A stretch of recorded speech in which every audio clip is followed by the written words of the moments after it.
You have seen the plots.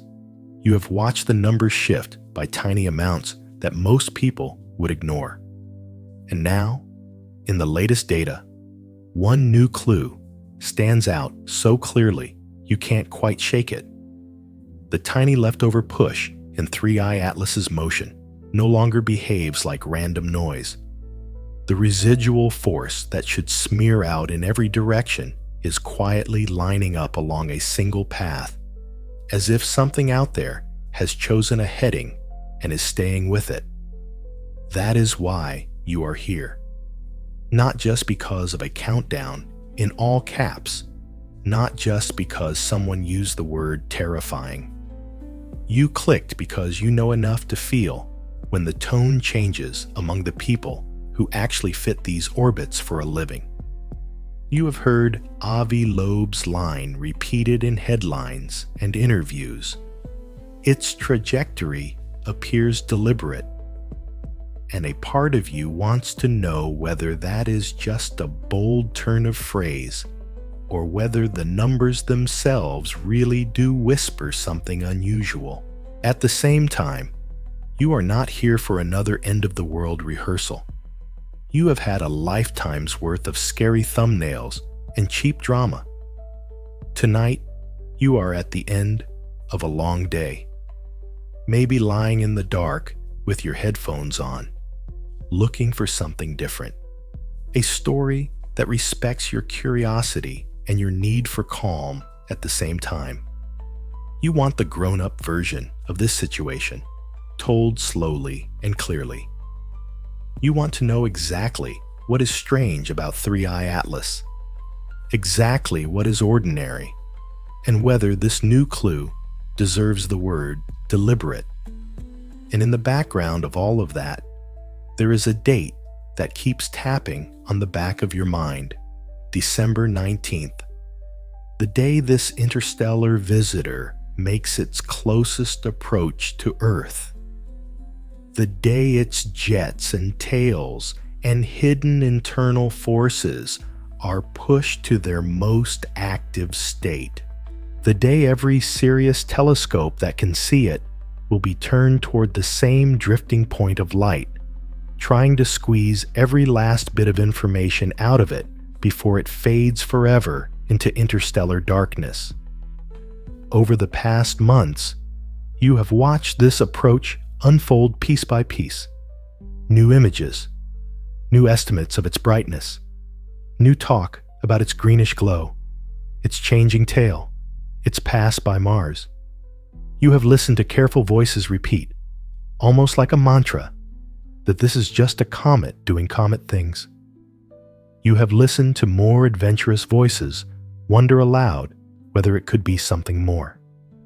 Somewhere between those two is where you tend to live, skeptical but open, grounded but still hungry for moments that feel like real wonder. This story is meant for that part of you. Tonight, you and I are going to step away from the noise and rebuild the picture slowly. From the ground up, you will hear why 3I Atlas matters more than almost any object we have tracked in years, and what sets an interstellar comet apart from the familiar wanderers born in our own system. You will walk through the key moments of its discovery, from the first faint detection to the decision to point a whole fleet of instruments at this one visitor. You will finally understand what the anti-tail is, why some astronomers frowned the first time they saw it, and how that strange geometry connects to the new behavior in the trajectory. You will also hear both sides of the conversation that has quietly formed around this object. You will hear why many scientists insist that everything about 3I Atlas can still be explained by ice, dust, sunlight, and rotation. And you will hear why Avi Loeb and a few others are not ready to completely close the door on the idea that something else might be happening. Not a movie script, not an attack, just the uncomfortable but honest thought that sometimes nature and sometimes technology can carve paths through space that look surprisingly similar from far away. Through all of this, one promise stays constant. This is not a story about danger to your planet. Every serious model agrees that 3I Atlas will pass at a distance that is enormous on any human scale. Nothing that follows is meant to frighten you into staying. The only things this story is meant to stir are your sense of scale, your sense of time, and that quiet satisfaction that comes from finally understanding the headlines and charts you have been watching for months. So as you listen, let yourself settle. Let your breathing slow as the pace of your day fades into the background. Out there, hundreds of millions of miles from your ceiling and your familiar walls, a visitor from another star is curving through the inner solar system on a single, one-time path. Its tail is not quite where we would expect it to be. Its internal jets are not quite behaving as our first models predicted, and the tiny leftover force in its motion is starting to look less like noise and more like a line drawn with a steady hand. In the time ahead, you will walk through that mystery piece by piece. You will learn why interstellar visitors are so rare, what this one seems to be made of, what the fleet of spacecraft and observatories are actually seeing, and what the data really say about a deliberate path. You will hear the truths that unsettle astronomers and the truths that quietly reassure them. And when you reach the end, you will know what December 19th truly means for you, for this planet, and for the way we see our place in the galaxy. For now, all you have to do is listen. The terrifying truth in this story is not a threat hanging over your head. It is the realization that you are alive at the exact moment when the universe has chosen to show you something rare. 7 days before the closest approach, with a new clue on the table and a whole sky waiting above you, you are here, paying attention. That alone is enough to make this night special. When you hear the phrase, interstellar object, it can feel almost too big to hold in your mind. But at its core, the meaning is simple. An interstellar object is anything that was not born here. It did not form beside our sun. It did not share a childhood with Jupiter, Saturn, or the comets we have cataloged for generations. It comes from somewhere else entirely, shaped by a star you have never seen, molded in a system that may have vanished long before Earth even formed. It arrives from the deep dark between suns, carrying the silence of distances we can barely measure. What makes an interstellar object unmistakable is its motion. Everything native to our solar system loops around the sun, no matter how odd its orbit might seem. But an interstellar object follows a hyperbolic path, a curve so open the sun cannot hold it. It sweeps in, bends gently, and leaves forever, traveling at a speed that tells a very old story. This thing has been falling through the galaxy for a very long time. It comes in fast, it leaves fast, and it never comes back. Across all of human history, across every photograph and sketch and telescope log ever recorded, we have seen exactly 3 of these visitors. The first was Oumuamua in 2017, an object so unusual it became a scientific legend overnight. It had no coma, no tail, and no comforting signs of outgassing. It accelerated slightly, as if nudged by something we could not find. It slipped through the inner solar system faster than we could fully understand it. leaving behind more questions than answers. The second was Borisov in 2019, a classic comet in almost every way. A tail, a coma, a familiar chemistry. If Oumuamua was a puzzle piece that didn't fit anywhere, Borisov felt like a reminder that the universe still follows rules we recognize. It was beautiful, bright, predictable. It gave astronomers a rare gift, an interstellar visitor that behaved the way comets are supposed to. And then, in 2025, came the third, 3I Atlas, the brightest, longest observed, and most deeply imaged interstellar traveler in human history. You are listening to this because you have followed every update, every new magnitude estimate, every refined orbital fit, and you know something important. This visitor is different. Its data is richer. Its behavior is stranger.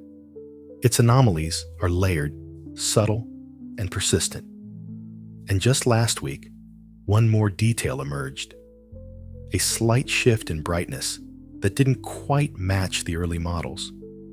Not dramatic, not alarming, but enough to make conservative astronomers pause for a moment longer than usual before publishing their comments. It was a reminder that this object is not simply passing through. It is revealing itself piece by piece. The rarity of all this matters.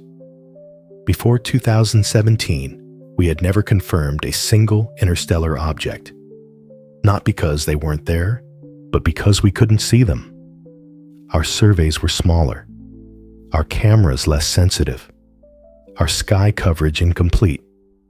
Now, with deeper exposures, wider fields, and instruments that can scan vast stretches of sky night after night, we are finally noticing the things that have always been drifting through the cosmic dark.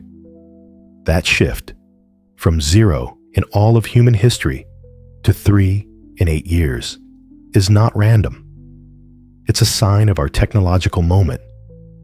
We live in the first era where interstellar visitors cannot slip past unnoticed.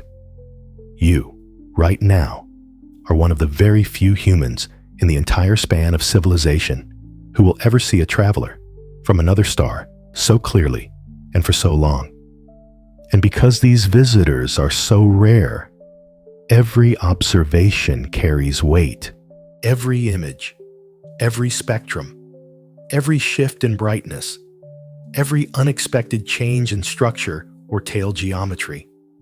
With 3I Atlas, that weight only grows because this is the first interstellar object bright enough to watch in real time as it evolves. Unlike Oumuamua, which left too quickly, and unlike Borisov, which followed familiar comet logic, 3I Atlas moves in the rare space between bright, active, cooperative, and, at times, unpredictably complex. There is beauty in that complexity. Picture this traveler's journey, a fragment of ice and dust formed around a distant star, perhaps a system already gone cold. Imagine it drifting alone through a galaxy full of invisible highways, past nebulae, through ancient clouds, between the gravitational fields of stars that never noticed it passing by. For millions of years, it remained unseen, and then, without warning, it entered the quiet neighborhood where you live, bright enough for you to notice in your evening news feed, patient enough for your telescopes to follow night after night. This is why understanding interstellar objects matters, because without this foundation, the anomalies we discuss next would feel disconnected, even overstated. To appreciate what is strange, you must first know what is ordinary. To understand why a trajectory might appear deliberate, you must understand how natural orbits usually behave.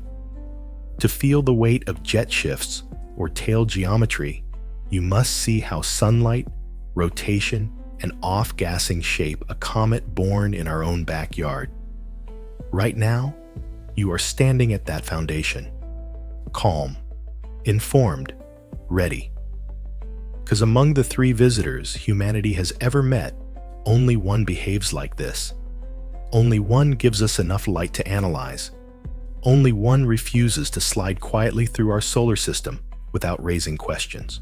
Only one demands that we look closer. 3I Atlas is not just another comet. It is a once-in-a-lifetime opportunity, perhaps the clearest view we will ever have of a traveler shaped by another sun. And yet, the more we looked at it, the stranger it became. When you follow an object like 3I Atlas as closely as you have, the story stops feeling like random headlines and starts feeling like a sequence, a chain of decisions, reactions, silences, and sudden announcements that reveal more than the official statements ever say out loud. And to understand why the anomalies matter, you first need to see the path that led us here, step by step, from the first detection to the data arriving this week. This is the part of the story that feels almost like reading a classified dossier, flipping through pages that document exactly how a space agency behaves when something unusual enters its sky. The chain begins on June 14th, when one of the automated sky surveys flagged a faint streak that didn't match anything in its catalog. At first glance, it looked like a typical long-period comet. Faint, slightly fuzzy, moving just enough to catch a trained eye. But within hours, the team noticed something odd in the fit of its trajectory. A curvature just a little too open, a speed just a little too high. They logged it, tagged it, and watched. And by July 1st, with additional data in hand, the Minor Planet Center published the official notice. This object was not from here, not from our sun, not from our system. It was the 3rd interstellar visitor ever confirmed. That was the moment NASA started paying attention. Not because they expected anything dramatic, but because interstellar comets are precious. They come fast, they leave fast, and they carry information about worlds we cannot visit. Early models estimated its inbound speed at roughly 137,000 miles per hour, fast enough to cross the distance between the Earth and Moon in just over an hour. Its orbit was hyperbolic, unmistakably so, which meant it would never return. And its brightness curve was not flat. It was increasing more rapidly than a typical first-pass comet of its size. Someone at headquarters made a simple note in the internal log. Potentially large. Track closely. What followed is something that has happened only a handful of times in history. A fleet was assembled. A literal fleet. Not starships, but the next best thing humanity has. Every major observatory and spacecraft with even a modest chance of seeing the object. Hubble was assigned time. JWST was placed on standby for spectral analysis during a narrow window. Solar observatories like SOHO and Stereo were tasked to follow the coma as it interacted with solar radiation. The Punch satellites, designed to study solar wind, were looped in to assist with tail geometry. From Mars orbit, the Mars Reconnaissance Orbiter began taking long-range measurements. Farther out, mission teams for Lucy and Psyche were asked to adjust their pointing schedules to catch glancing angles of the comet as it approached the inner system. And on the ground, the list was even longer. VLT in Chile, Keck and Subaru in Hawaii, Gemini North and South, dozens of mid-sized telescopes across Europe, Asia, and North America. It became clear very quickly that this would not be a typical observation campaign. In the words of a mission planner, "We have never pointed this many instruments at one object." There was no panic in that statement, only opportunity. When something from another star crosses your backyard, you gather every tool you have. This multi-instrument mobilization is what NASA later called a fleetwide response, a phrase they reserve for only the rarest events. Under that umbrella came scheduling changes, retasked cameras, shared exposure windows, cross-team data pooling, and a quiet sense of urgency. Spacecraft were asked to rotate slightly beyond their usual parameters. Observation time was traded, negotiated, borrowed. The scientific world aligned itself around a single moving target. And then, oddly, everything went quiet.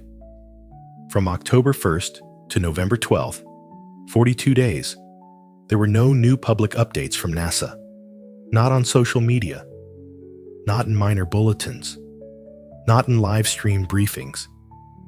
Observers on the ground kept collecting data, but nothing came from the agency that until then had been sharing small details regularly.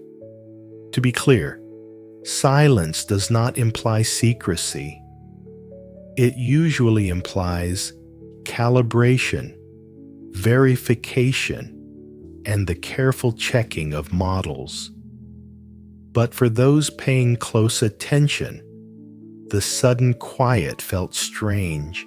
You could feel the question forming in the back of your mind, why now? Then, on November 19th, the quiet broke with an official briefing. NASA stepped to the microphone and called 3I Atlas a natural comet, a statement that was true, but noticeably incomplete. They did not address the anti-tail directly. They did not detail the early jet activity. They did not explain the peculiar drift in the residuals. They simply emphasized that the object posed no threat to Earth, which was reassuring, and that the scientific value lay in studying a fragment from another system, which was undeniably true. But anyone who had followed the object closely could feel that the summary left more unsaid than said. This is where the newest data becomes important, because the last few weeks have revealed changes worth noting. The brightness has increased at a faster rate than earlier models predicted. The color has shifted slightly toward green as certain molecules in the coma became more active. Several vents on the nucleus appear to have intensified, sending out jets that push dust farther and faster than expected. The dust tail itself has grown longer and broader, forming patterns not entirely consistent with the earliest projections. And the small acceleration shift detected in recent trajectory fits, nothing alarming but undeniably present, has kept analysts refining the models again and again. These are not signs of artificiality. They are signs of complexity, of a comet waking up as it approaches the sun, revealing layers of behavior that were hidden months ago. But when you place each new piece of data against the backdrop of the entire timeline, the discovery, the fleetwide mobilization, the period of silence, the careful wording of the briefing, the unexpected changes in brightness and tail structure, you begin to understand why astronomers are watching so closely, not with fear, but with sharpened curiosity. And that curiosity points us toward the next chapter of the story. Because among all the strange and subtle deviations seen so far, one stands out more than any other.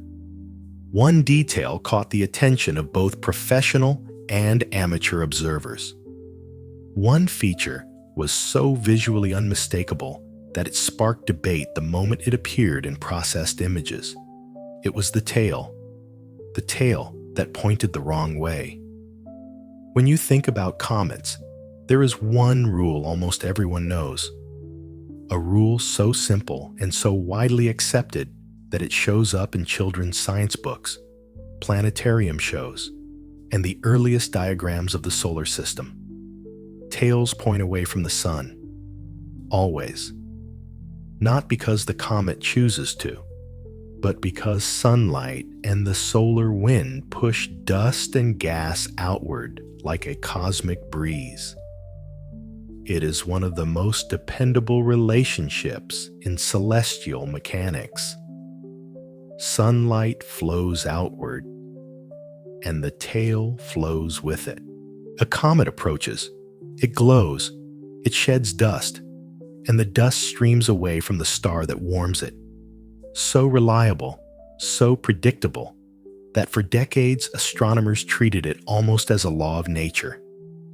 That is why the first clear images of 3I Atlas shocked so many observers. In addition to its normal dust tail, long, beautiful, and extending for millions of kilometers as expected, it displayed another feature entirely. A narrow structure stretching roughly 60,000 kilometers in the opposite direction, not away from the sun, but toward it. A sunward tail, an anti-tail. Even before the models were run, even before the brightness curves were refined, this one detail stood out as unmistakably strange. A comet can do many things, but pointing material toward the very object that should be pushing it away is not one of them. And yet, here it was. A slender, defined, persistent feature cutting against the expected flow like a thin blade of dust leaning into the light instead of fleeing from it. To understand why this is so odd, you need to picture the full structure. The coma around 3I Atlas, the fuzzy envelope of gas and dust surrounding the nucleus, stretches nearly 40,000 kilometers. Around that lies the main dust tail, a broad river of particles extending more than 3 million kilometers into space. All of that is normal, even beautiful in its own way. But rising out of this familiar structure is a distinct column, narrow and directional, pointing back toward the sun for tens of thousands of kilometers. No blurring, no smearing, no random scatter. A clear feature with shape and intent. The first people to notice it were working with data from Hubble. They checked the images, ran the corrections, verified the orientation, and then sent them to colleagues using VLT in Chile and Keck in Hawaii. And there it was again. The same slender line, the same sunward direction, the same consistency across different instruments, different nights, different atmospheres, and different angles. This was not an artifact of a single telescope or a processing glitch. It was a real physical structure. A few early suggestions were raised. Could it be a large fragment trailing behind the comet and seen at a tricky angle? Could the dust be caught in an eddy of solar radiation pressure? Could a geometric illusion be making it appear to point inward when in fact it pointed sideways? Each idea was tested, and each one ran into the same problem. The feature was too sharp, too stable, too long-lived. You cannot simulate a 60,000 kilometer structure by accident. You cannot maintain it across viewing angles unless it is genuinely there. And you cannot make dust move toward the sun unless something is either pulling it inward or projecting it in that direction. The more the team studied the images, the clearer the conclusion became. This was no illusion. It was no trick of geometry. It was no measurement error.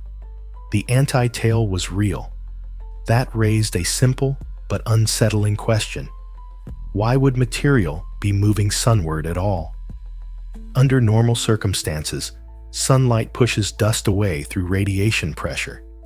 The sun is constantly shedding a stream of charged particles, the solar wind, that blows dust outward like leaves scattered by a gust. For a normal comet, the only way to create a sunward feature would be through an unusual combination of dust size, ejection angle, and orbital geometry that could temporarily make dust appear to point inward.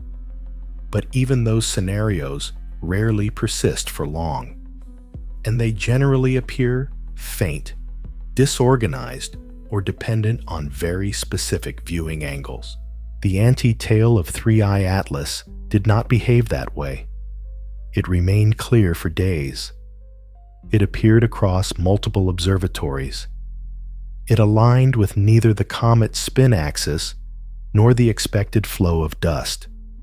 It was simply there, a quiet rebellion against one of the most basic patterns in comet physics. As explanations were tested and discarded, the conversation shifted. If sunlight wasn't pushing this material outward, then what was sending it inward? Was the nucleus ejecting dust in that direction with enough force to overcome radiation pressure? If so, why would the active jet producing it remain so stable? If not, was the dust unusually large or unusually compact, making it less responsive to sunlight? And if that were the case, why did no other part of the coma display similar behavior? These questions didn't frighten anyone. They fascinated them. Because nature often hides secrets in the places where a pattern breaks. And sometimes, it is the exception that teaches you more about the universe than the rule ever could. As one astronomer put it, nature loves exceptions. The universe does not repeat itself perfectly. It prefers variation, surprise, and puzzles that take patience to understand. You can imagine how it felt to study this feature, to zoom in on a dust column pointing toward the sun and realize that something about this visitor wasn't matching the script. Not in a dramatic way, not in a dangerous way, but in a way that made experts sit quietly for a moment, lean back, and ask themselves whether they might be watching something slightly new. Something not seen in Oumuamua or Borisov. Something that could tell us more about what happens when objects formed around utterly different stars enter our environment. The anti-tail was the first anomaly obvious enough for the entire community to agree. This object deserves closer attention. It did not threaten Earth. It did not hint at anything artificial. But it suggested complexity, a layered behavior, shaped by a nucleus we cannot yet see clearly, and a combination of forces we are only beginning to model. And if the anti-tail was strange, it was only the beginning. Because just as astronomers were settling into the idea of a sunward feature, something else appeared. Something subtler, harder to see, but far more scientifically important. The jets from the nucleus began to shift in ways that could not be fully explained by rotation alone. And then came the residuals, the tiny leftover forces pointing in a direction that made some scientists choose their words very carefully. If the anti-tail surprised you, the next anomaly will surprise you even more. If the anti-tail of 3I Atlas was the first sign that this visitor wasn't following the usual script, the behavior of its jets was the moment astronomers sat up a little straighter in their chairs. Because if you want to understand why Avi Loeb chose the word deliberate, this is where the reasoning begins, not in Hollywood-style speculation, but in the quiet, methodical language of physics: force, direction, momentum, and the tiny pushes that shape a comet's path across the solar system. A comet's jets are its engines. Not engines in the human sense, with machinery and fuel tanks, but engines in the natural sense. Narrow plumes of gas and dust that burst from cracks in the surface when sunlight warms trapped ice. Every jet is a release valve. Every release produces a push, and even the smallest push can change the trajectory of an object that weighs far less than an asteroid. With typical comets, these jets behave predictably. They emerge from stable vents, aligned with the rotation of the nucleus, forming gentle spirals or steady plumes that follow rhythms set by the comet's spin. Like a lighthouse beam turning across the sea, the jets repeat, cycle, repeat again. But that is not what 3I Atlas has been doing. Within just a few days of detailed tracking, observers noticed something unusual. The jets were shifting direction too quickly. Vents that were active early in the month went silent, while new vents flared open with surprising intensity. The spin period, the time it takes for the nucleus to complete one rotation, showed irregularity. Instead of settling into a steady rhythm, it displayed hints of wobbling, precessing, and changing shape. And the force vectors derived from the jets did not match what would have been expected from a simple rotating body shedding material. In isolation, these behaviors might still be natural. Comets are messy, dynamic worlds. But when those shifts were compared to the trajectory fits, another detail emerged. The part that turned quiet curiosity into a topic of serious discussion. The residuals lined up. In orbital mechanics, residuals are the leftover bits of acceleration that remain after you subtract everything you can explain: gravity, radiation pressure, gas outflow, rotational effects. Normally, these residuals jitter around randomly. Noise, imperfections in measurement, variations in dust release, small, unpredictable nudges that average out over time. But with 3I Atlas, they did not average out. When NASA analysts subtracted the gravitational model and then applied the outgassing model, and then tested multiple combinations of spin period and vent activity, something stubborn remained. A small but persistent vector pointing in roughly the same direction across multiple observation windows. The European Southern Observatory saw it too. So did JPL when they reprocessed the data with a different thermal model. 4 different frameworks, 4 different teams, months of cross-checking, and the residual acceleration refused to scatter at random. It leaned consistently the same way. That does not mean the object is artificial. It does not imply intention in the human sense. But it does mean the forces acting on 3I Atlas are not behaving like the forces acting on an ordinary comet. The jets are not explaining all of the observed motion. Some part of its trajectory seems governed by a pattern that natural models are still struggling to replicate. And this is exactly the type of puzzle that makes astronomers cautious, thoughtful, and intensely focused. If you remember Oumuamua in 2017, you may recall a similar phrase, non-gravitational acceleration. But Oumuamua had no visible jets, no coma, no dust trail. Nothing to explain the small acceleration it displayed.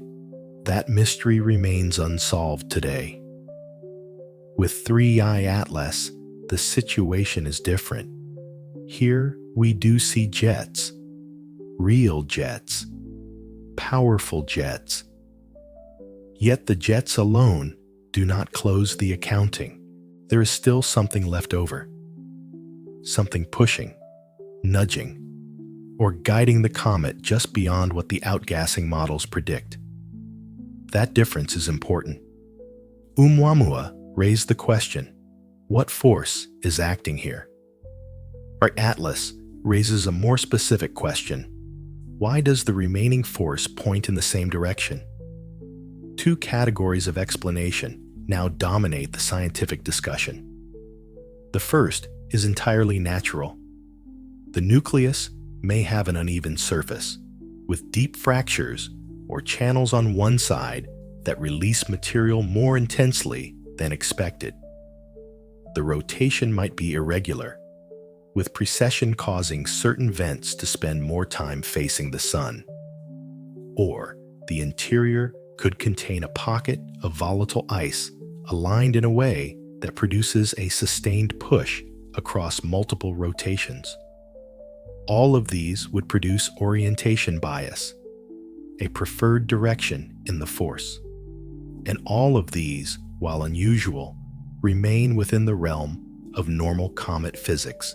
The second explanation is the one Avi Loeb often raises, not as a conclusion, but as an open scientific possibility. Not that the object is being piloted, not that it is steering with purpose, but that objects can be ejected intentionally by technologically advanced systems. That a fragment, shard, or probe could be launched from another star with a trajectory that appears designed rather than random. His exact phrasing was, its trajectory appears deliberate. Appears, not is. It is a hypothesis, not an answer. A frame of curiosity, not a claim of certainty. And in fairness, it is that word, appears, that resonates with so many people watching the data unfold. Not because they expect science fiction, but because they recognize that nature sometimes creates behaviors that mimic intention. A tree grows toward the light. A river follows the easiest path downhill. A magnetic needle aligns to north. None of these things are conscious, but they look purposeful. 3i Atlas, with its shifting jets and aligned residuals, belongs to that category of puzzles. Natural systems that seem to follow a preferred direction even when the underlying mechanism is unclear. For you, as someone who has followed this object closely, the takeaway is not alarm. It is curiosity. A mature, thoughtful curiosity that loves a good cosmic mystery. The kind of curiosity that makes you lean in and think, what is inside this thing that could make it behave this way? And that is exactly where the story leads next. Because to understand whether this pattern is simply the natural chaos of a warming nucleus, or something shaped by internal structure, fragility, or unusual composition, we need to explore what lies beneath the dusty surface of 3i Atlas. To understand whether this is nature or something more, we need to step onto its surface. Before you can understand what 3i Atlas might do on December 19th, before you can appreciate why its jets shift, why its residuals line up, and why its motion feels almost intentional, you need to picture what a comet really looks like on the inside. Not the glowing coma, not the magnificent tail, not the drifting halo of gas and dust, but the hidden world beneath it. The dark, silent interior where the story truly begins. A comet's nucleus is not smooth, polished, or uniform. It is a small world carved out of ancient material, darker than coal, richer in carbon than anything on Earth, and shaped by millions or billions of years of drifting through interstellar cold. Imagine stepping onto its surface. Beneath your feet, the ground would feel fragile, almost hollow, with layers of dust resting on frozen slabs of water ice, carbon dioxide, carbon monoxide, methane, ammonia, the building blocks of atmospheres and oceans scattered through the galaxy long before Earth formed. This is a place older than our planet, older than our sun, a relic from a lost family of stars. Inside, the structure is even stranger. Caverns of porous ice, veins of volatile gases trapped under layers of dust, ancient fractures from impacts long forgotten, pockets of organic compounds embedded like frozen seeds. These materials, the icy skeleton of the comet, have been locked in place for ages. But as 3I Atlas drifts closer to the sun, that stillness ends. A comet wakes up as it heats. Ice sublimates, turning into gas that escapes through cracks, vents, and fractures, sometimes with the force of a geyser. These bursts are the jets you've heard so much about. When they fire, they push the nucleus in the opposite direction, the same way a small thruster nudges a spacecraft. And because the nucleus is not perfectly symmetrical, no comet ever is, those jets produce uneven, unpredictable forces that compound over time. With 3I Atlas, the waking process has been far more chaotic than anyone expected. The data shows rotation that refuses to settle. Instead of spinning smoothly, the nucleus wobbles, precesses, and changes its rhythm. Some vents erupt intensely for a few hours or days, then fade. Others flare unexpectedly. Internal fractures may be opening, closing, or suddenly connecting deep pockets of gas. All of this creates a kind of internal weather, a shifting landscape of pressure that changes faster than most comets we have studied. It helps to imagine the interior as a vast frozen machine, one not designed, but assembled by time and chemistry. When sunlight touches one region more than another, that region expands, cracks, and releases gas. When the nucleus turns, an entirely different region warms and erupts. These bursts of activity pull the comet in subtle directions, creating nudges that are small in the moment but meaningful across thousands of miles. And because 3I Atlas formed around a different star, one whose chemistry, temperature, and radiation environment may have been nothing like our sun, its interior materials are unfamiliar.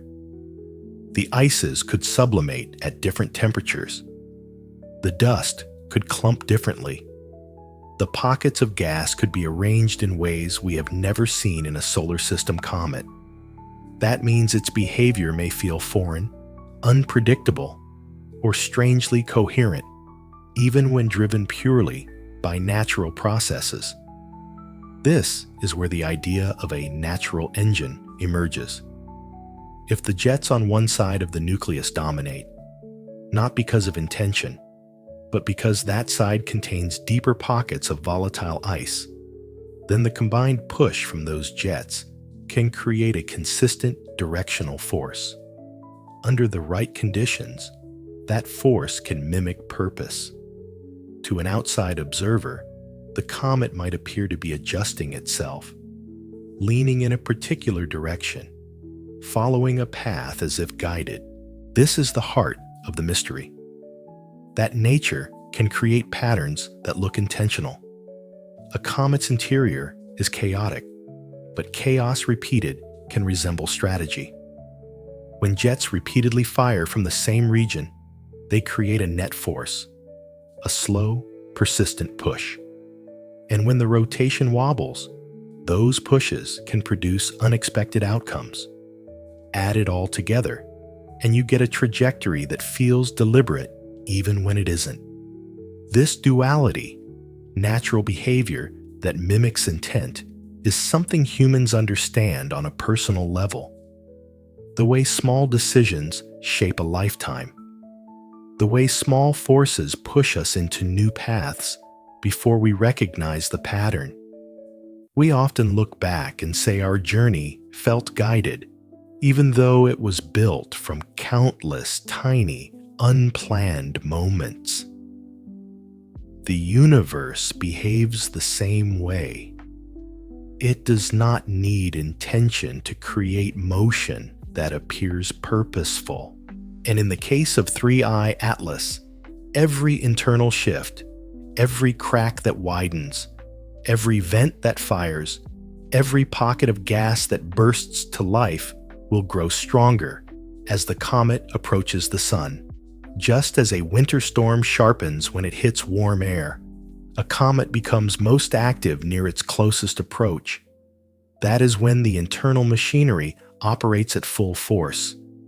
When every volatile in its core awakens, every jet intensifies, every fracture deepens, and every irregularity becomes amplified. Which brings us to the moment everyone is watching. Because all of those internal changes, every push, every wobble, every surge, will reach their maximum intensity on the day the comet comes closest to Earth. Not touching, not threatening, but performing its brightest, most dynamic display. All of this brings us to the date everyone has been waiting for. December 19th. When you first hear that an interstellar object will be near Earth, a part of your mind tenses instinctively, not out of fear, but out of caution. A natural reflex shaped by decades of disaster films, sensational headlines, and the quiet understanding that space is full of objects far larger and faster than anything we've built. So let's start with the truth that matters most. On December 19th, 3I Atlas will not be anywhere near colliding with our world. Not close, not brushing by, not skimming the orbit. Its path brings it to a distance of roughly 270 million kilometers, almost twice the distance between Earth and the Sun. In astronomy, near Earth doesn't mean physically close. It means close enough for us to see clearly. It is an observational term, a scientific convenience, not a warning. And once you understand that, the day stops feeling ominous and starts feeling extraordinary. Because December 19th is not a day of threat. It's a day of clarity. This is the moment 3I Atlas reaches its brightest point. The geometry between the comet, the Earth, and the Sun aligns in a way that gives us the best possible view. A perfect window in a universe where perfect windows are rare. For a brief stretch of time, the comet will show us its most active face. The jets will be strongest. The dust and gas will stream more intensely. The coma will be wider and more structured. And every anomaly we've discussed, the anti-tail, the jet shifts, the residual acceleration, will be easier to measure, easier to confirm, easier to understand. Imagine pointing every instrument we have at a single object during the moment it speaks the loudest. That is what this day represents for NASA, ESA, and observatories all over the world. Jets that were faint and subtle in October may bloom into full clarity. Small changes in spin or wobble may stand out sharply against the heightened activity. Structures in the coma that were previously lost in noise may reveal themselves like ink spreading across paper. This is why scientists have been preparing so intensely, not out of fear, but out of opportunity. Because comets, especially interstellar comets, are not generous with their timing.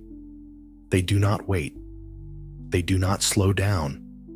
They sweep through a system once, quickly, and then they are gone forever. A few days of perfect alignment can mean the difference between fuzzy data and groundbreaking insight. And if you have been tracking 3I Atlas for months, you already know how rare this is. The last time humanity had a chance to observe an interstellar visitor, this clearly was never. Oumuamua moved too quickly. Borisov behaved too predictably. Atlas is the first of its kind. Bright, active, and visible long enough for the global scientific community to coordinate. The 19th is the moment all of that coordination pays off. No collision models point to danger. None. The trajectory has been checked, rechecked, recalculated with every new data set. Even with its small non-gravitational forces, even with shifting jets, the path remains clear. What changes on the 19th is not distance. It is not risk. It is illumination. A senior astronomer put it perfectly. December 19th is when the comet speaks the loudest, and you will be alive to hear it. NASA and ESA will release fresh data in rapid bursts. Updated spectra, refined images, new orbital fits. JWST may capture the most detailed interstellar comet spectrum in history, revealing the chemical fingerprint of a world formed around another star. Ground-based telescopes will track the tail structures at high resolution, mapping how dust and gas behave in real time. Amateur astronomers will record their own views, adding thousands of eyes across the globe to the growing library of observations.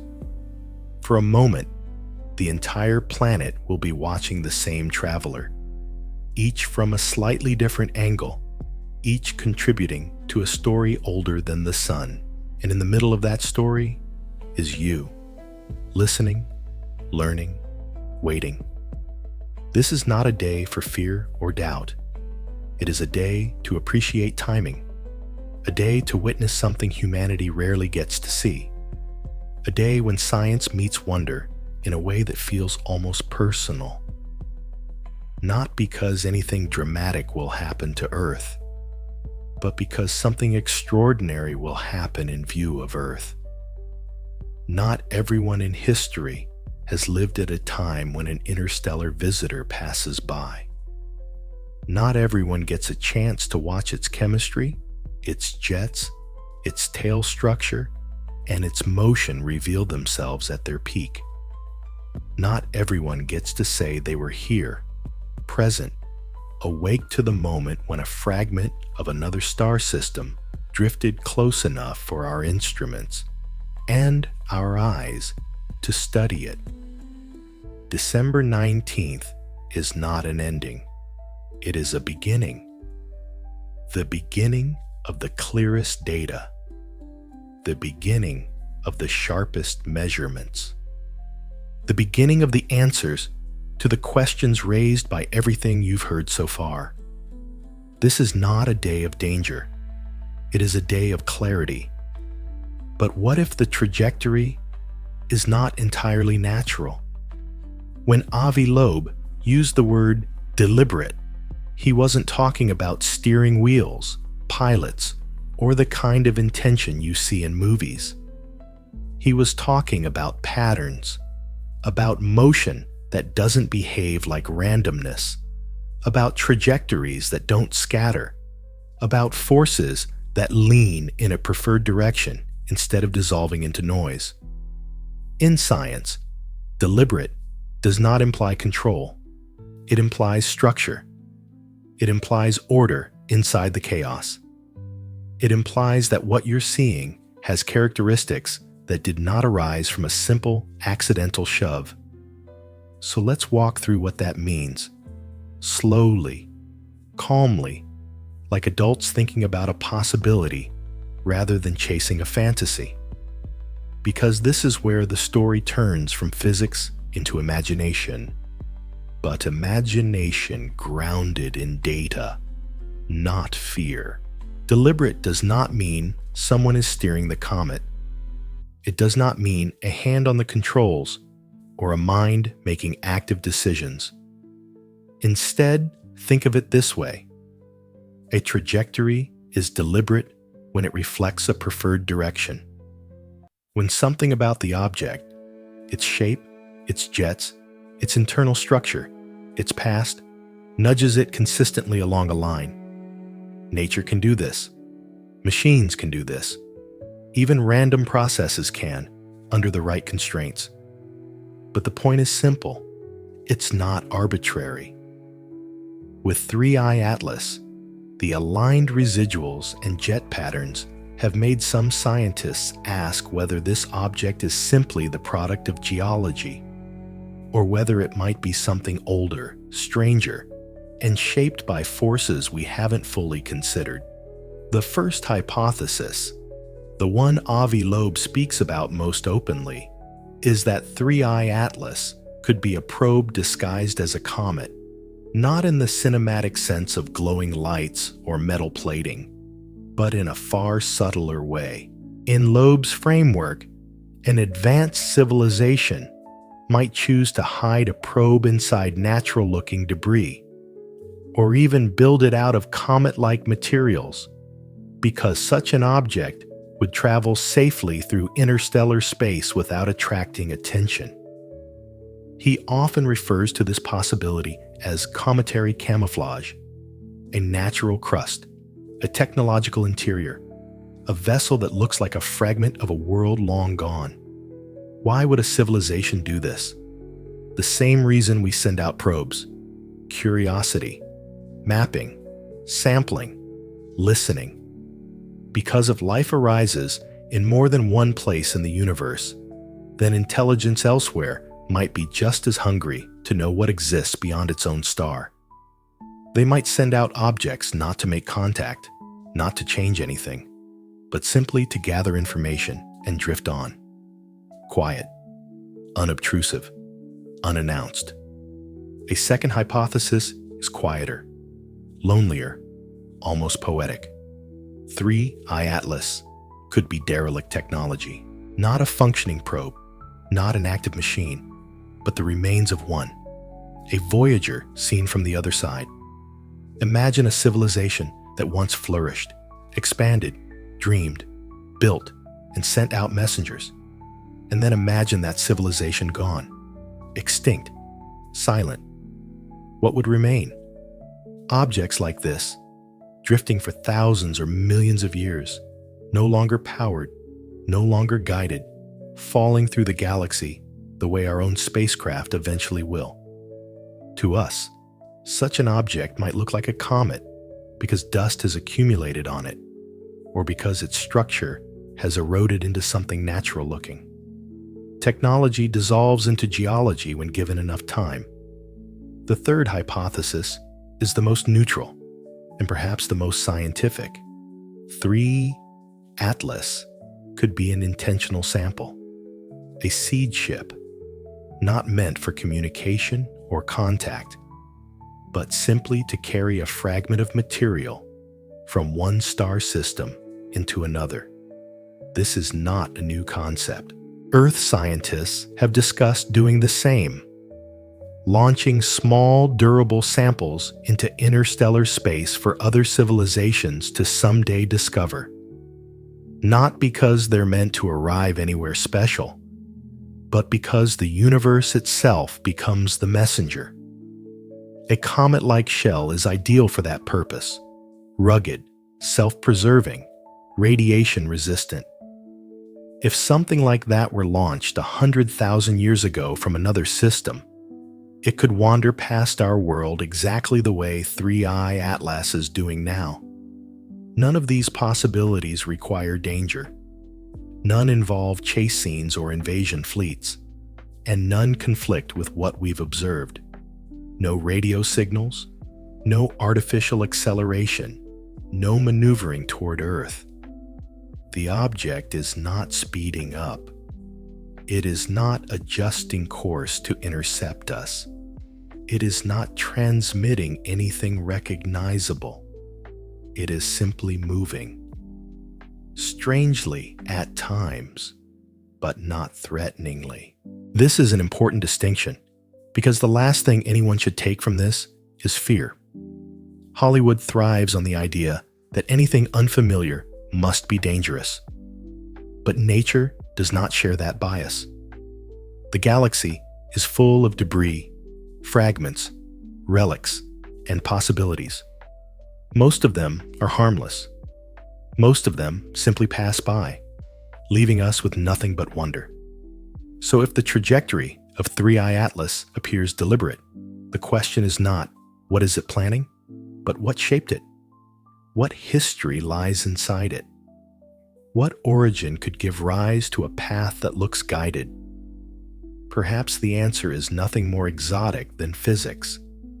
Jets firing from one side, a nucleus with unequal composition, a rotation wobble that reinforces a preferred direction.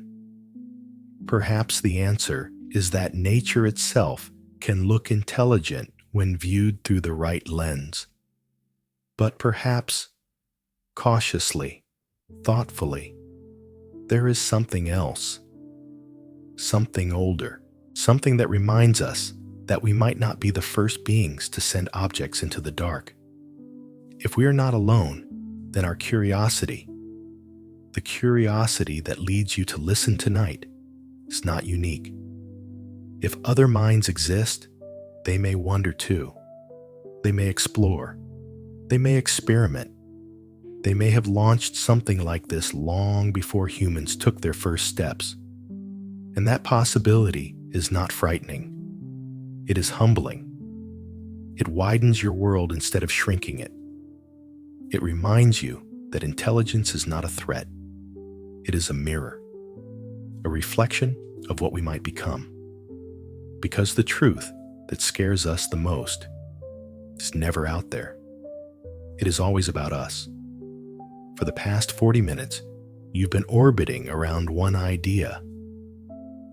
That 3i Atlas is strange, fascinating, worthy of attention, maybe even unsettling in a quiet, grown-up way. But here is the moment where the spotlight shifts. Because the first terrifying truth isn't about alien probes, deliberate trajectories, or interstellar enigmas. It's much closer than that. It's about us. The truth that unnerves us the most, the one that sits quietly beneath all the speculation, all the curiosity, all the wondering, is that the universe is unimaginably large, and we are unimaginably small. It is a fact so simple, so obvious, that we forget to feel it. And yet, when an object like 3i Atlas passes by, something inside us stirs. Not because it threatens us, but because it reminds us of scale, the real scale of everything we worry about. Imagine the Milky Way as it truly is, a disk 100,000 light years wide, 100,000 years for light, the fastest thing in the universe to cross from one end to the other. Now imagine the space between stars, not measured in millions of miles, but in trillions. Distances so large that even spacecraft traveling for tens of thousands of years would still be drifting through darkness, nowhere near another sun. In that vastness, our entire solar system is a pinprick. Earth is a dust mote.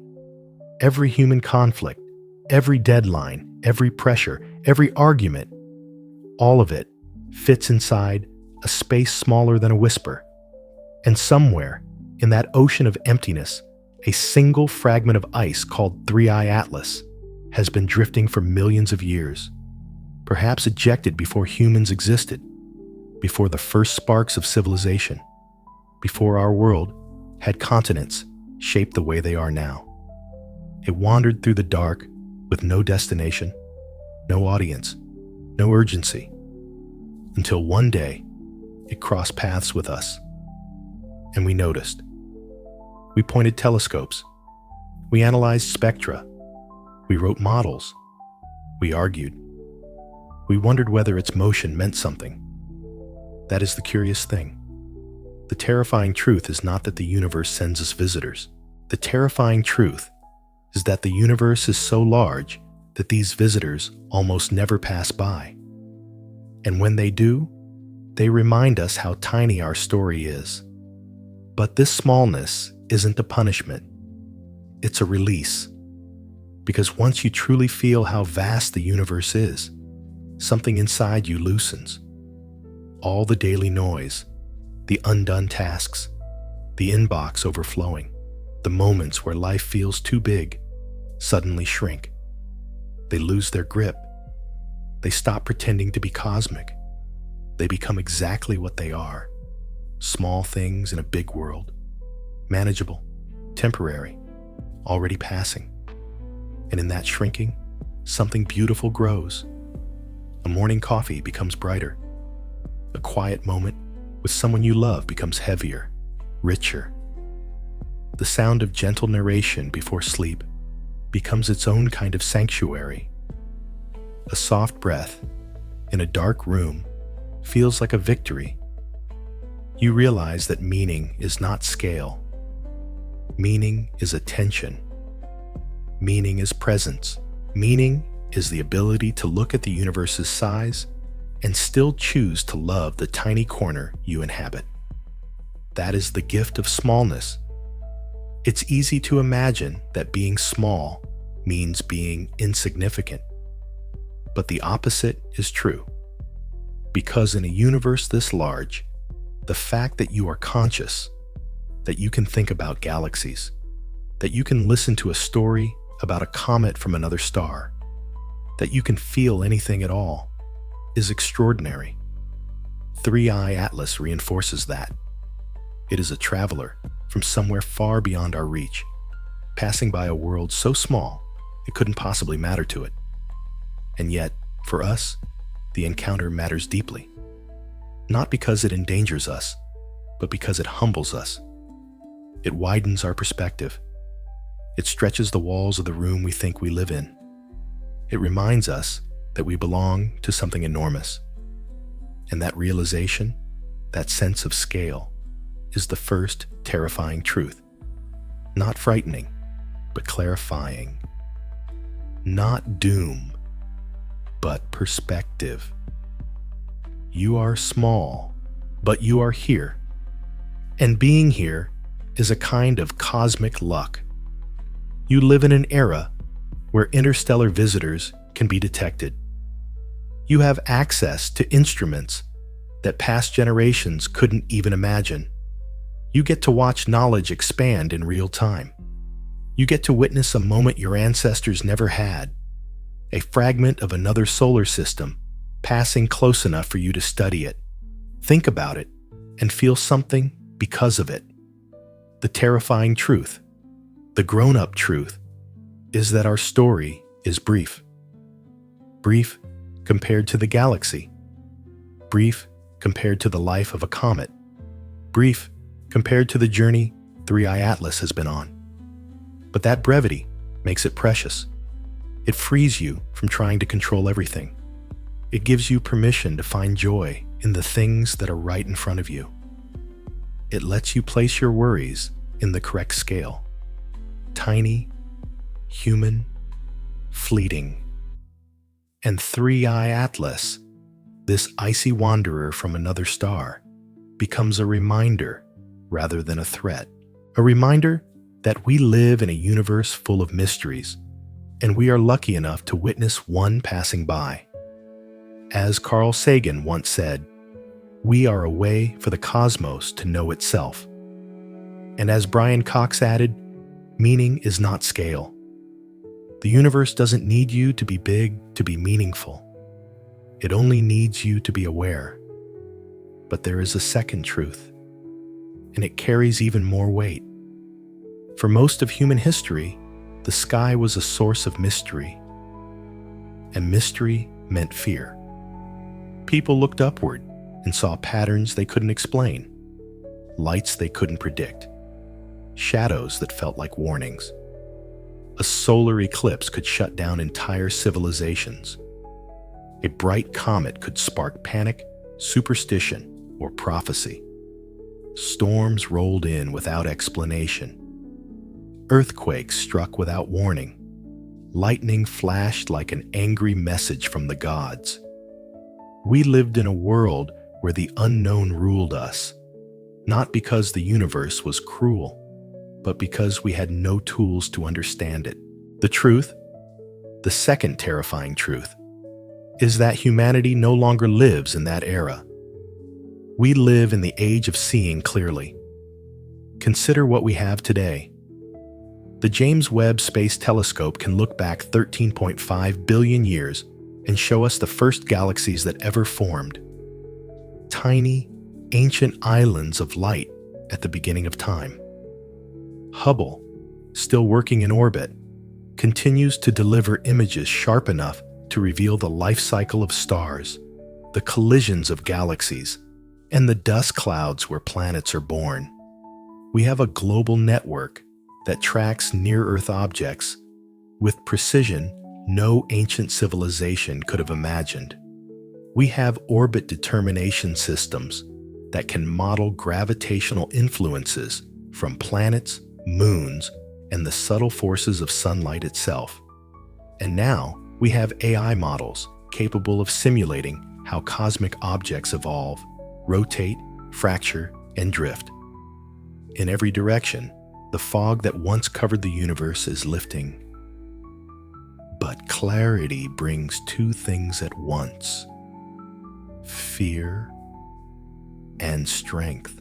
Seeing clearly means confronting truths that were once hidden.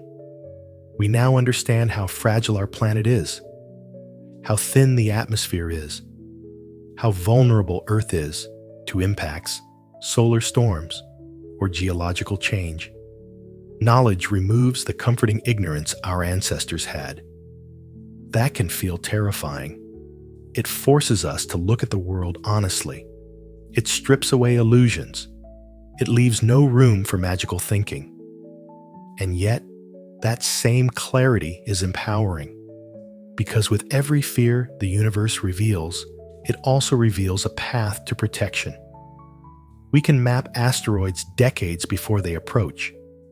We can predict solar flares hours before they strike. We can monitor tectonic stress with remarkable precision. We can identify anomalies in the orbit of an interstellar comet months before it reaches its brightest point. We do not fear the unknown anymore. We study it. We prepare for it. We understand it. That is the paradox of this truth. The universe feels more intimidating when you can finally see it. But you also feel more capable, more grounded, more ready. And that is why living in 2025 is extraordinary. You are part of the first generation in human history that can watch an interstellar object in real time. You can open your phone and see updated models, new images, new magnitude estimates, something no human in the 200,000-year story of our species could ever experience. You get to witness anomalies that previous astronomers didn't even have the vocabulary to describe.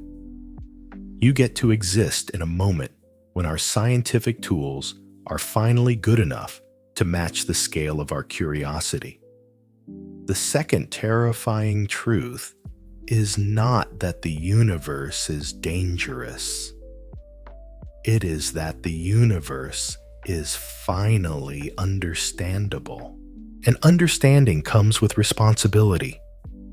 The responsibility to look without panicking, to think without spiraling into fear, to remain calm even when answers are still forming. Knowing the truth does not always feel comfortable, but it always gives you power. It sharpens your senses. It deepens your appreciation. It anchors you in reality, not rumor. With knowledge comes both clarity and responsibility, Neil deGrasse Tyson once said. And he was right. When we truly see the cosmos, we also see ourselves more clearly. Fragile, curious, determined, endlessly learning. You live in the only century where the universe finally came into focus, and that is not something to fear. It is something to be proud of. Now, with these two truths in mind, what should we expect in the next 7 days? So let's take a calm, honest look at the next 7 days. As the calendar slides closer to December 19th, it's natural for your mind to churn with questions, not fearful ones necessarily. Just the quiet, persistent curiosity of someone who's been following this story closely for months. You've tracked every update, every brightness curve, every anomaly, every mention of jets and trajectories. And now, with only a week left, you want to know, what will happen? What should I expect? And is there anything I should be worried about? Let's answer those questions calmly, honestly, and with the same clarity that has carried us through this entire story. First, here's what you can expect. Over the next 7 days, the amount of new information coming in will increase dramatically. JWST and Hubble are both scheduled to capture fresh images, each from a different vantage point, each revealing different layers of structure in the coma and jets. These images won't look like movie scenes.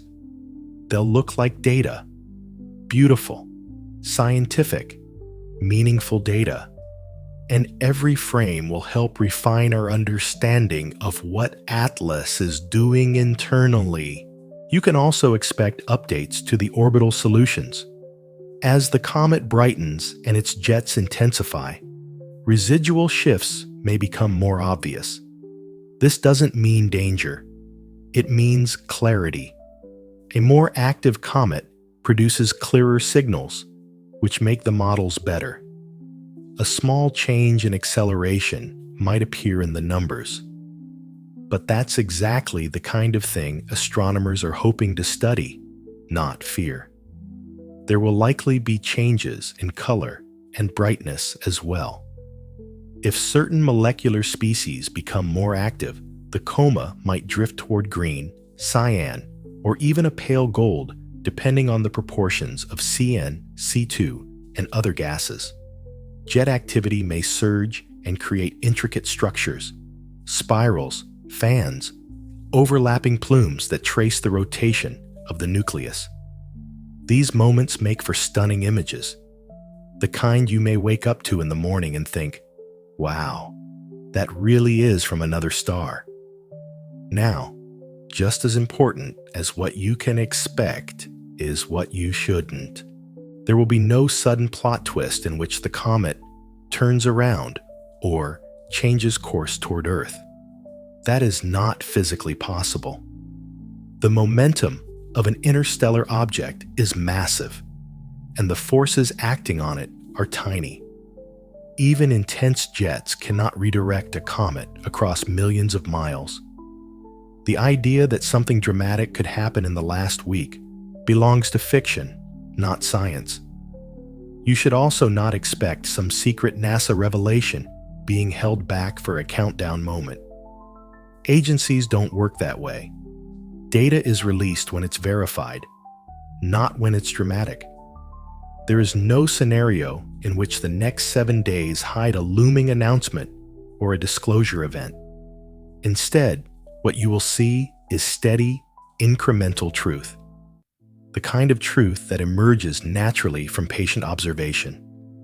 And perhaps most importantly, you should not expect a cosmic spectacle of destruction. There will be no fiery sky, no gravitational disruption, no Hollywood-style danger. Atlas is far, far away. A distant visitor that will simply brighten, peak, and fade as it moves on. With that said, there are things worth letting go.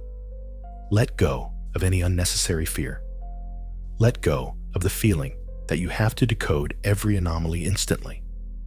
Let go of the impulse to fit every update into a narrative that demands an answer now. The universe doesn't operate on our timelines. It reveals itself slowly, steadily, honestly. You can also let go of the expectation of an alien reveal. If something profound ever emerges from this object, it won't appear overnight. It will come from years of study, accumulated evidence, and the slow refinement of understanding, not from a single moment on a single day. But there are things worth holding on to. Hold on to curiosity. Hold on to the sense of wonder that made you click this video in the first place. Hold on to the calm, open mindset that allows you to appreciate beauty without needing fear to justify attention. And hold on to the feeling, the quiet realization that you are witnessing something incredibly rare, a traveler from another star, a fragment of a place we may never see, passing by your world exactly during your lifetime. Here's a simple image to keep with you in the coming week. While you sleep, 3i Atlas will still be drifting through space, steady, silent, glowing softly against the black. And when you wake, there may be a new image waiting for you, a new detail, a new clue, something small, subtle, beautiful, the kind of update that makes astronomy feel like a living story rather than a distant science. The next 7 days are not a countdown to fear. They are a countdown to understanding. There will be new data, but not new dangers. You cannot control the universe, but you can choose how you meet it. And now, let's close this night with something even more important. Some nights, the universe feels close, not physically, but emotionally, like a presence just outside your window, humming softly in the dark. Tonight is one of those nights, and as you settle deeper into your pillow, the story of 3i Atlas continues far above you, drifting through the cold quiet of space like a lantern floating down a cosmic river. Imagine it now, shrinking slowly into the distance, the bright coma fading, the jets turning softer, its long tail dissolving into a faint mist as sunlight releases its grip. The interstellar visitor that captured so much curiosity is already on its way back into silence. It came from the darkness, and it will return to the darkness. That has always been its destiny. It was never here to stay, only to pass by, briefly, like a thought that brushes your mind before dissolving again into sleep. As it moves away from the sun, the gases freeze, the jets settle, the glow dims. You can almost picture it exhaling one last wisp of light, a dim farewell drifting behind it. Not sad, not dramatic, just a quiet goodbye from something that never asked to be noticed in the first place. And as the comet fades, you remain here, in the warmth of your room, in the safety of your life, surrounded by the familiar rhythm of your breath. You've followed this visitor through anomalies, models, mysteries, and perspectives. You've learned how natural forces can mimic purpose, how small jets can shape large paths, how something drifting for millions of years can briefly cross paths with our fragile little world. You've seen how much we can understand and how much we still have left to learn. But more importantly, you've seen how small we are and how freeing that can be. This visitor will leave, but you will stay, and your world is still quiet. Let that truth settle in your chest for a moment. Let it loosen the shoulders you've been carrying all day. Let it soften the thoughts still swirling in your mind, because the deepest message of this entire journey is not about 3i Atlas. It's about you. Fear, when you look closely, is rarely about the object in front of you. Fear is respect. Respect for the unknown. Respect for the things bigger than us. respect for the vastness that reminds us to be humble.